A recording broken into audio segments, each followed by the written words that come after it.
Alam mo, na-chika ng isang customer namin na nurse. Kilala niya yung mama at daddy ni Gina.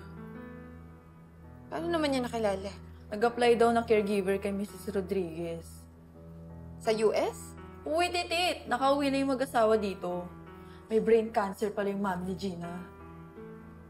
Tsaka, papalit-palit daw yung caregiver kasi walang tumatagal. Kaloka. Ganun pala yun, no? Kapag may brain cancer, bisno. Kawawa naman siya. Pero kasi, isipin mo paano may tatagal sa kanya kung lagi siyang nangwawarla, di ba?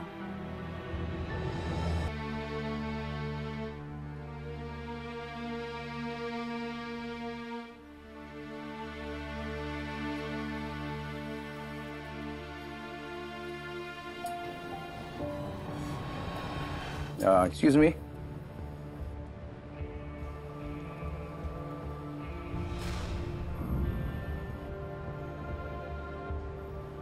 Good morning po, sir.